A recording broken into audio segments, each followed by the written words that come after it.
მოგესალმებით მეგობრებო, მინდა შემოგთავაზოთ ვიდეოების სერია სხვადასხვა პერიოდის, სხვადასხვა დროის საქართველოს სამხედრო ძალებში, შეიარაღებულ ძალებში არსებულ ტანკებზე, დაწყებული დემოკრატიული რესპუბლიკის პერიოდიდან დასრულებული დღემდე. რამდენიმე ვიდეო იქნება ამ სერიის და თვალიადევნებთ ჩემს YouTube არხს პერიოდულად დაიდება და ასევე გაუზიარეთ თქვენს მეგობრებს, დაინტერესებულ მეგობრებს, ვინც იცით რომ არის დაინტერესებული ზოგადად ამ საკითხებით.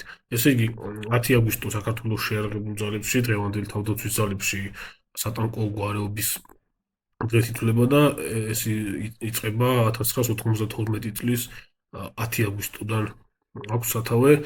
ეს არის პერიოდი, როდესაც თანამედროვე საქართველოს შეიარაღებულ ძალებში პირველი სატანკო ქვედანაყოფი შეიქმნა აფხაზეთის ომის დაწყებამდე ცოტა ხნით ადრე. ახალშექმნილი ქართული სამხედრო ძალების და მისი სატანკო ქვედანაყოფებიც აფხაზეთის ომში ძალიან ესეთი სერიოზული გამოსტის წინაშე დადგნენ და ამას ცოტა შემდეგში შევეხებით და შემდეგში იყო უკვე 2008 წლის ომი, როდესაც საქართველოს უკვე ჩამოყალიბებული საქართველოს შეიარაღებული ძალების ქვეითი ბრიგადების სატანკო ბატალიონები და ასევე ერთი ცალკეული სატანკო ჯავშან სატანკო ბატალიონი ერთ-ერთი უმნიშვნელოვანესი ქვედანაყოფები იყვნენ საქართველოს შეიარაღებული ძალებისა ამ ომში და ერთ-ერთი ასე ვთქვათ მნიშვნელოვანი როლი ჰქონდათ დაკისრებული საბრძოლო მოქმედების მიმდინარეობისას, ხო?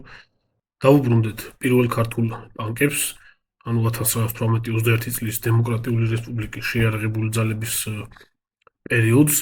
იმ პერიოდში ორი ერთეული ბრიტანული მარკ 5 ტიპის ტანკი ჩნდება ქართული სამხედრო ძალების შეიარაღებაში და შეიძლება ითქვას, რომ საქართველოს შედის იმ თითზე ჩამოსაწყდელი ქვეყნების სიაში, რომელთა შეიარაღებაში ეს ულტრათანამედროვე საბრძოლო საშუალება ტანკი ჩნდება, რომელიც ძალიან სიახლის წარმოადგენდა იმ პერიოდისათვის, ვინაიდან ტანკების გამოყენება სულ რაღაც რამდენიმე წლის დაწყებული იყო.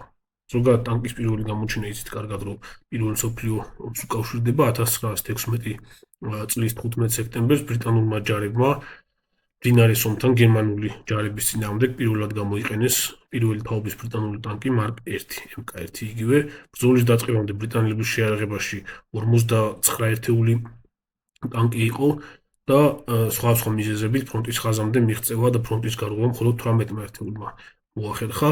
ნაწილი გზადაგზა ფუჭდებოდა, ჭაობებში ეფლებოდა და ასე შემდეგ ზუგი წყობრიდან გამოდიოდა. ფრონტის გარღვევა 5 კილომეტრიან სიღრმეზე მოახერხეს ამ ტანკებმა. გერმანულ მხარეს პირველივე დღესვე გერმანულ მხარეს დანაკარგების სტანდარტულთან შედარებით 20-ჯერ მეტი იყო. ტანკის გამოჩენამ უდიდესი ფსიქოლოგიური ეფექტი მოახდინა ბრძოლის ველზე, რომელიც პრაქტიკულად შეიძლება ითქვას დღემდე გრძელდება და ძალიან ისეთი მნიშვნელოვანი როლი ითამაშა ამ ტიპის საბრძოლო მანქანების დამკვიდრებაში, ზოგადად ბრძოლის ველზე სახმელეთო კომპონენტში, ხო, სადაც ტანკი როგორც ტაქტიკური ელემენტი, ძირითად ერთ-ერთ ცენტრალურ საბრძოლო საშუალებად მიიჩნევა დღემდე, რომლის გარშემოც არის გაერთიანებული მრავალი სხვადასხვა საბრძოლო სისტემები სახმელეთო კომპონენტში, ხო? ესე იგი, საქართველოს დემოკრატიული რესპუბლიკის შეიარაღებულ ძალებში პირველი ტანკები 1920 წლის გაზაფხულზე ჩნდება, 1916 წლიდან მოყოლებული 1920 წლამდე ეს მარკის სერიის ბრიტანული ტანკები ვითარდება, მარკ 1-ის მერე შეიქმნა მარკ 2, მარკ 3 იყო, მერე იყო მარკ 4 და აი მარკ 4-ის ბაზაზე შექმნილი გაუმჯობესებული ტანკი იყო უკვე ესეთი მარკ 5, რომელიც 1920 წლის გაზაფხულზე ჩნდება ორი ერთეული. ეს ორი ერთეული ტანკი საქართველოში დარიელიდან შემოსულ თეთრგვარდიელებს ჩამოართვა ქართულმა მხარემ, რომლებიც ჩრდილო კავკასიაში ბოლშევიკებთან დამარცხდნენ. დაახლოებით 10,000 კაციანი დაჯგუფება იყო შემოსული ჩრდილო კავკასიიდან დარიელში და იმ პერიოდისათვის თეთრგვარდიელების შეიარაღებაში სხვადასხვა ინფორმაციები არის. 60-62 ერთეული ბრიტანული მარკ 5 ტიპის ტანკი ყავდა, რომელსაც საბრძოლო მოქმედებებში იყენებდნენ. ესე იგი, ტანკები დაშლილ მდგომარეობაში ჩამოიტანეს თბილისამდე ურმებით და გადაეცა სახალხო გვარდიის ჯავშნოსან ავტომობილთა გუნდს, რომელსაც მანამდე ტანკის მაგვარი არაფერი ყავდა, ზოგადად ტანკი მანამდე საქართველოს ტერიტორიაზე საერთოდ არც იყო დაფიქსირებული, ნანახიც არ ყავდა, ბევრ საერთოდ უახლეს სისტემად ითვლებოდა, გადაეცა ჯავშნოსან ავტომობილთა გუნდს და ეს ჯავშნოსან ავტომობილთა გუნდი გადაკეთდა საავტომობილო სატანკო დივიზიონად. თუმცა ტანკები იყო წყობრიდან გამოსული, დაშლილ მდგომარეობაში ჩამოიყვანეს ურმებით, როგორც გითხარით, დარიალიდან სამხედრო გზის გავლით და აკლდა ტანკებს ნაწილები და ასე შემდეგ და ბევრი სხვა მიზეზის გამო 1921 წლის თებერვლამდე ტანკების საბრძოლო მდგომარეობაში ჩაყენება ვერ მოხერხდა. ესე იგი, თებერვლის ბრძოლების დროს იგივენაირი MK5 ტიპის ტანკები ყავდა მე-11 არმიასაც 4 არსებული ინფორმაციით 4 ერთეული, საიდანაც 3 ერთეული გამოიყენეს მხოლოდ ბრძოლებში, 1 ერთეული გამოეთიშა ლოჭინის მიმართულებაზე, ლილო ლოჭინის მიმართულებაზე გამოიყენეს ეს ტანკები ბრძოლაში, თუმცა მაინც და მაინც ესეთი გარღვევა ქართულ ნაწილებში ვერ მოახდინეს, ამ ტანკებმა ვერ მოახერხეს, წარუმატებელი გამოდგა ერთი ტანკი არსებული ინფორმაციით თხრილში გადავარდა და თბილისში ბრძოლების დასრულების შემდეგ უკვე უშუალოდ თბილისში მხოლოდ ორი ტანკი შემოვიდა. ზოგადად აი ამ ამბავზე, ამ პირველ ტანკებზე საქართველოს დემოკრატიული რესპუბლიკის შეიარაღებული ძალების არსენალში არსებულ ტანკებზე და ტანკების გამოყენებაზე თებერვლის ბრძოლებში ისტორიკოს დიმიტრი სილაქაძის აქვს წიგნი დაწერილი, შარშან გამოსცა თებერვლის ტანკები. ესე ქვია და ვინც ხართ დაინტერესებული, შეგიძლიათ იდოთ წაიკითხოთ, იქ უკვე ძალიან ესეთი დეტალურად არის გარჩეული ეს საკითხი. თბილისის აღების შემდეგ ეს ორივე ტანკი აღმოაჩინეს მე-11 არმიის ნაწილებმა ნახევრად დაშლილ მდგომარეობაში და სარკინიგზო ეშელონებით რუსეთში გაიტანეს და იქ მოხდა უკვე მათი საბრძოლო მდგომარეობაში ჩაყენება და 1930 წლამდე მსახურობდნენ, შედიოდნენ საბჭოთა წითელი არმიის შეიარაღებაში 93-30 და 91-46 ეს იყო ტანკების ნუმერაცია. ესე იგი, შემდგომ მოიხსნა შეიარაღებიდან და გადაეცა საწყობს და შემდგომში უკვე დაიდგა მემორიალურ ძეგლებად ეს ორივე ტანკი, მათ შორის 91-46 ნომერი დაიდგა ქალაქ სმოლენსკში. შემდეგში დაიწყო უკვე მეორე მსოფლიო ომი, ჩაერთო საბჭოთა კავშირი მეორე მსოფლიო ომში 1941 წლიდან და 1951 წელს უკვე გერმანელებმა დაიკავეს ის ტერიტორიები, სადაც იყო ეს ტანკები მემორიალურ ძეგლებად დადგმული და მოხსნეს და გადაიტანეს ბერლინში უკვე სამხედრო ისტორიულ მუზეუმში, როგორც იმპერიოდისათვის უკვე ესეთი ნახევრად რარიტეტული საბრძოლო საშუალება, მიუხედავად იმისა, რომ 1945 წლამდე შეიარაღებაში კიდევ რჩებოდა MK5-ები სხვადასხვა ქვეყნის შეიარაღებაში, ხო? 1945 წელს უკვე ბერლინის ბრძოლების დროს 91-46 ნომერი ტანკი გამოიყვანეს სამხედრო ისტორიული მუზეუმიდან და ბერლინის ქუჩის ბრძოლებში გამოიყენებოდა როგორც უძრავი საცეცხლე. წერტილი, უძრავი ხანგრძლივი საცეცხლე წერტილი როგორც საქვემეხო სატყვიამფრქვეო დოტი. ესე იგი, ეს ტანკები, რაც ჩვენ ყავდა შეიარაღებაში ორი ტანკი, ერთი იყო დედალი, მეორე მამალი და რას ნიშნავს ახლა ეს მარკო 5 ტიპის ტანკები გამოდიოდა სამნაირი მოდიფიკაციით, აქედან იყო ორი ძირითადი. იყო მამალი, რომელიც ქვემეხებით და ტყვიამფრქვეობით იყო აღჭურვილი და იყო ასევე დედალს, რომელსაც ეძახდნენ, მხოლოდ ტყვიამფრქვეები ჰქონდა და იყო ძალიან შედარებით ისეთი მცირე რაოდენობა ჰიბრიდული ვარიანტი ჰერმაფროდიტები. ჰქონდა ერთი ქვემეხი და ტყვიამფრქვეები. ეს ჩვენი ტანკები, რაც დემოკრატიული რესპუბლიკის შეიარაღებულ ძალებს ყავდათ, იყო ერთი მამალი და ერთი დედალი. აი ამ სურათზე ახლა, აი წითლად რაც შემოხაზული არის, საბჭოთა მე-11 არმიის ჯარისკაცები დგანან ეშელონზე და 91-46 ნომერი ტანკი არის მოცემული, რომელიც აშკარად ეტყობა, რომ არის მამალი მოდიფიკაცია. მოდი ახლა განვიხილოთ უკვე თვითონ ეს ტანკები, მათი ტექნიკური მონაცემები. ესე იგი, ტანკი მარკ 5, ბრიტანული ტანკი მარკ 5 იწარმოებოდა 1918 წლის მაისიდან და პირველი მსოფლიო ომის დასრულებამდე, ომის დასრულებამდე, 1918 წლის ბოლომდე 400 ერთეულის წარმოება მოესწრო ბრიტანეთში და აქედან 200 იყო, ну დედალი და მამალი იყო 200 დედალი 200 მამალი და რაღაც გარკვეული რაოდენობა მცირე რაოდენობა ეხლა აქედან ამ 200-200-დან ვისაც ყოფილიყო ის ჰერმაფროდიტებიც, თუმცა ზუსტად არ არის ცნობილი მათი რაოდენობა. ესე იგი შეიარაღებაში იყო 1945 წლამდე მწარმოებელი მეტროქემელი, ეს უდიდესი ბრიტანული მწარმოებელი ვაგონმშენებელი კომპანია, უდიდესი ისტორიით. თვითონ ტანკის კონსტრუქტორი იყო ვალტერ გორდონ ვილსონი, ეს იყო სამხედრო პირი და ასევე იყო მანქანათმშენებელი ინჟინერი. ესე იგი ტანკის ტექნიკური მონაცემები. მამალი მოდიფიკაცია MK5-ის იყო 29 ტონა, დედალი მოდიფიკაცია 28 ტონა. სიგრძე ორივე მოდიფიკაციაში იყო 8060 მმ, სიგანე მამალი 3950 მმ, დედალი 3320 მმ. გარკვეული სხვაობები იყო სიგანეში, გაბარიტებში. სიმაღლე 2630 მმ. ეს გაბარიტული სხვაობა სიგანეში ისევ და ისევ შეიარაღებიდან გამომდინარეობდა და მამალი უფრო განიერი იყო. ეკიპაჟი 8 კაცი, თანამედროვე ტანკები რო შევადაროთ 3 კაციანი და 4 კაციანი ეკიპაჟებით, ხო, ბევრად უფრო დიდი რაოდენობით ყავდა ეკიპაჟი ამ ტანკს, ხო? აქედან 1 კაცი მეთაური, 1 მძღოლი და 6 მსროლელი. თანამედროვე ენაზე შეიარაღების ოპერატორი რო დავარქოთ, ხო? თუმცა იმ პერიოდისათვის პრიმიტიული ქვემეხებიდან და ტყვიამფრქვევებიდან ისროდნენ, ხო, ამ ტანკიდან. ჯავშანს რაც შეეხება ძალიან ესეთი დღევანდელი გადმოსახედი, დღევანდელი შედარება რო გავაკეთოთ, ხო? ძალიან თხელი ჯავშანი ქონდა, ძალიან ბევრ თანამედროვე ქვეთა საბრძოლო მანქანებს და ჯავშან ტრანსპორტიორებსაც უფრო სქელი ჯავშანიც აქვთ, ხო? 16 მმ-იანი ფრონტალური ჯავშანი ქონდა და 12 მმ-იანი ჯავშანი ქონდა ბორტებზე, ანუ გვერდებზე. ფსკერზე და სახურავზე უკვე ქონდა 8 მმ-იანი ჯავშან ფურცლებისგან გაკეთებული ჯავშანი. ტანკის ორივე მხარეს იყო მარჯვენა მარცხენა მხარეს შეიარაღების ამბრაზურები, შეიარაღების ბლოკები, რომელსაც ქვემეხები და ტყვიამფრქვევები იყო ჩაყენებული მისი კონფიგურაციიდან გამომდინარე. ეხლა რაც შეეხება შეიარაღებას, ხო? მამალი შეიარაღებული იყო 2 ცალი 57 მმ-იანი ქვემეხით, ეს იყო ჰოჩკისის სისტემის MK1 L23 სიგრძის ლულით, ანუ 23 კალიბრიანი სიგრძის ლულა ქონდა 207 ჭურვის მარაგით. ასევე ქონდა 4 ცალი 303 კალიბრის, იგივე 7.7 მმ ჰოჩკისის სისტემის M1909 MK1 ტიპის ტყვიამფრქვევი.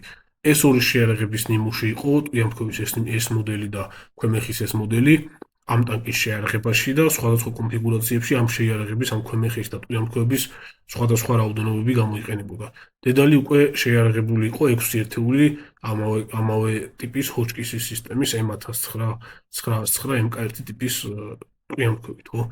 ჰერმაფროდიტს რაც შეეხება, ესენი მცირე რაოდენობა იყო დამზადებული და მის შეიარაღებაში შედიოდა 1 ცალი იგივე ტიპის ქვემეხი სამხარეს და 5 ერთეული M1909 MK1 ტიპის ტყვიამფრქვევი ანალოგიური, რაც დედალზე და მამალზე იყო, ხო? ძრავს რაც შეეხება, ძრავი იყო ჰარი რიკარდოს ტიპის კარბურატორიანი 19 ლიტრი მოცულობის 6 ცილინდრიანი 150 ცხენის ძალის ძრავი 1200 ბრუნი წუთში იყო ამ ძრავის მაჩვენებელი. ცხენის ძალა ტონაზე 5.2 ცხენი ტონაზე. ну თანამედროვე ტანკებს რო შევადაროთ 150 ცხენის ძალა არაფერი არ არის. 150 ცხენის ძალა აქვს მაგალითად მსუბუქ ჯავშან მანქანა ჰამერს, იგივე ოტოკარ კობრას და ასე შემდეგ ეს მსუბუქ დაჯავშნულ მანქანებს, ხო? ტრანსმისია ვილსონის სისტემის პლანეტარული ტრანსმისია ქონდა გადაცემათა პოლოფი 4 წინა და 1 უკანა სიჩქარით. საწვავის ავზი 420 ლიტრი ქონდა, რაც ყოფნიდა 72 კილომეტრის გასწავლით, ანუ სulis მარაგი 72 კილომეტრი იყო, რაც ასევე ძალიან მცირე რაოდენობაა თანამედროვე მანქანებს და ტანკებს რო შევადაროთ, ხო, რომელსაც მინიმუმ რამდენიმე ასეული 400-500 კილომეტრი მაინც აქვთ ხოლმე სulis მარაგი, ხო? მაქსიმალური სიჩქარე 8 კილომეტր/საათი, ასევე სიჩქარით ძალიან დაბალი ქონდა. აი ამ სურათებზე უკვე მოცემული არის კომპანია მეტროქემელის ნაწარმო, სადაც ხედავთ როგორ ხდებოდა MK5-ების აწყობა. ქვიდა ამ სურათზეც MK5 აწყობის პროცესში. აი ამ სურათზე უკვე ხედავთ ჰარი რიკარდოს ძრავების საწარმო, სადაც აი ამ კონკრეტული ძრავების აწყობა ხდებოდა, რომელიც MK5-ში იყო ჩამონტაჟებული. ტანკის ზოგადი აგებულება, ესე იგი ტანკს ჰქონდა მარკის სერიის ტანკების მსგავსად ხო, სხვა წინა მოდელი ტანკების მსგავსად რომბისებური აგებულება და ორივე მხარეს მუხლუხო ტანკის კორპუსს მთლიანად გარშემო გასდევდა, გარშემო უვლიდა. აი ამ სურათზე კარგად ჩანს, აი ახლა წითლად მდგლად შემოიხაზება, ეს არის ძრავის ნაკვეთური, აი აქ უკვე არის გადაცემათა კოლოფი, აი აქ კარგად ჩანს შეიარაღების ბლოკი, ამბრაზურა 57 მმ-იანი ქვემეხით, წინა ნაწილში მძღოლი მექანიკოსის სამუშაო ადგილი არის და ასე შემდეგ. გარშემო მუხლუხოს ხედავთ როგორც უვლის ტანკს გარშემო. ესე იგი ახლა შეგვიძლია ვნახოთ უკვე შიდა ინტერიერი რეალური ტანკის, რომელიც ერთ-ერთ მუზეუმში, ბრიტანეთში ერთ-ერთ მუზეუმში არის გადაღებული. აი ეს არის რიკარდოს ძრავი, ტანკში ჩამონტაჟებული. როგორც სადა დედამიწა, ისე განსხვავდება თანამედროვე ტანკების გათანაწყობა და შიდა აგებულება, როგორც გარე ასევე შიდა აგებულება აი ამ MK5 ტიპის ტანკისგან. აი აქ ჩანს ვილსონის პლანეტარული გადაცემათა კოლოფი და ასევე აქვე ჩანს 57 მმ-იანი ჭურვების სათავსოები. აი ამ სურათზე უკვე ჩანს 57 მმ-იანი ქვემეხის სახაზინო ნაწილი, შიგნიდან აქვე ძრავი ჩანს და აქეთ უკვე სატყვი ამთქვევო ამბრაზურა შიდა მხრიდან კოჭკის სისტემის ტყვი ამთქვევით, საიდანაც ხდებოდა მსროლელის მიერ ტყვი ამთქვევის მუშაობა. ესე იგი, ტანკის გარე დეტალები, მარჯვენა ბორტზე შეიარაღების ამბრაზურის უკანა ნაწილი კარებით, ტანკის მარცხენა ბორტი,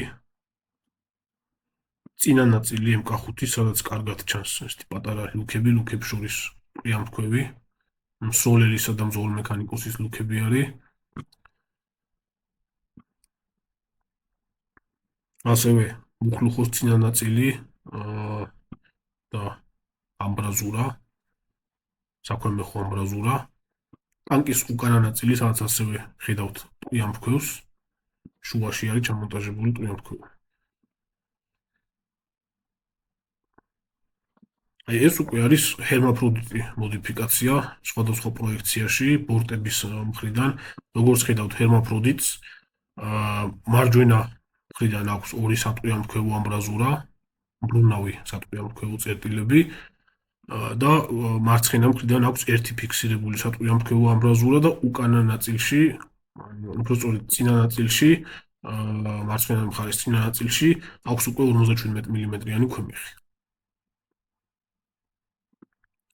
ეს უკვე ზედა პროექციიდან ტანკი, სადაც აი უკვე კარგად ჩანს ერთი ტყვი ამთქვევი წინა მხრიდან, მარცხენა მხარეს წინ ქვემეხი, გვერდულად არამოძრავი ამბრაზურიდან ტყვი ამთქვევი, 303 კალიბრის კოჭკის სისტემის ტყვი ამთქვევი და მარჯვენა ბორტზე ასევე ორი ტყვი ამთქვევი, ერთი გვერდულად და ერთი უკანა მიმართულებით კუთხით არის განლაგებული ტანკის გრძივი ღერძის მიმართ. რაც შეეხება თვითონ შეიარაღება, რომ მივიხილოთ ცოტა დეტალურად, ქვემეხი, რომელიც მამალ მოდიფიკაციას და ჰერმაფროდიტზე გვხვდებოდა 2 ცალი და 1 ცალი, ეს არის 57 მმ-იანი ჰოჩკისის სისტემის MK1, L23 კალიბრის სიგრძის ლულით მწარმოებელი ქვეყანა დიდი ბრიტანეთი, დიდ ბრიტანეთში გამოიყენებოდა არმიაში ეს ქვემეხი სხვადასხვა კონფიგურაციებით, სროლის მანძილი 6675 მეტრი ჰქონდა. აი აქ მოცემულია უკვე ამ სურათზე ამ ქვემეხის უნიტარული 57 მმ-იანი ჭურვები და აი ამ სურათში ჩანს უკვე სატანკო კონფიგურაციაში წინ ფარით იმ კონფიგურაციაში, როგორიცაც იყო აი ამ ტანკში ჩამონტაჟებული, ხო? ქვემოთ უკვე სამაგრი ფილა, რომელიც ბრუნავდა, რომელიც ხდებოდა სექტორული მექანიზმით ამაღლება და ქვემოთ უკვე ნახროტებით ჭანჭიკებით დამაგრებული იყო ტანკის კორპუსზე შიგნით შეიარაღების ნაწილში. რაც შეეხება ტყვი ამთქვევს, 303 კალიბრის 7.7 მმ-ის კოჭკის სისტემის M1909 MK1. ეს იმ პერიოდისათვის გავრცელებული ტყვი ამთქვევი იყო. წარმოებელი ქვეყანა, საფრანგეთი, ფრანგული იყო თვითონ ეს ტყვიამფრქვევი, თუმცა ეს კონფიგურაცია, რომელიც ამ ტანკებზე ეყენა, ეს იყო 303 კალიბრის ბრიტიშის ვაზნაზე, ბრიტანული კონფიგურაცია, რომელიც ბრიტანულ ჯარებში გამოიყენებოდა, დიდი ბრიტანეთის ჯარებში, მასა 12 კილოგრამი, სიგრძე 1.23 მეტრი, ლულის სიგრძე 64 სანტიმეტრი, ვაზნა 303 ბრიტიში.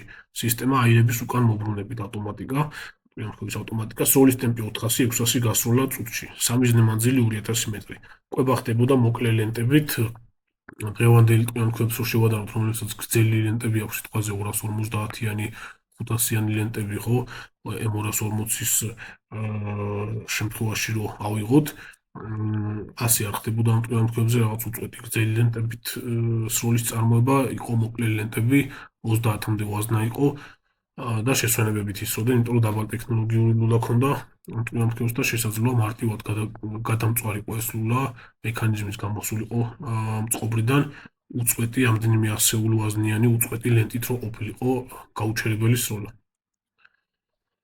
პირველი ნაწილი ამით დასრულებულია, მეტნაკლებად მოვიხილეთ პირველი ტანკების გამოჩენა ქართული სამხედრო ძალების შეიარაღებაში ჯერ კიდევ 1920 წლიდან, მიუხედავად იმისა, რომ ამ ტანკების საბრძოლო მდგომარეობაში მოყვანა ჩაყენება ვერ მოხერხდა და თებერვლის ბრძოლებში ვერ გამოიყენა ქართულმა ჯარებმა, მაინც უმნიშვნელოვანი ფაქტად და მომენტად რჩება საქართველოს უახლეს სამხედრო ისტორიაში. მეორე ნაწილი უკვე შეეხება 1991 წლის შემდგომ პერიოდს, ანუ დამოუკიდებლობის აღდგენის შემდეგ 1991 წლის 30 აპრილს უკვე იქმნება ქართული სამხედრო ძალები, რომელიც შემდგომში ერთვება ხო აფხაზეთის ომში და იმ პერიოდიდან უკვე ჩნდება ქართული სამხედრო ძალების შეიარაღებაში სხვადასხვა მოდიფიკაციის T-55 და ცოტათი უფრო ძველი T-54 ტიპის ტანკები და მეორე ნაწილი სწორედ ამ ტანკებს შეეხება. მადლობა ყურადღებისთვის.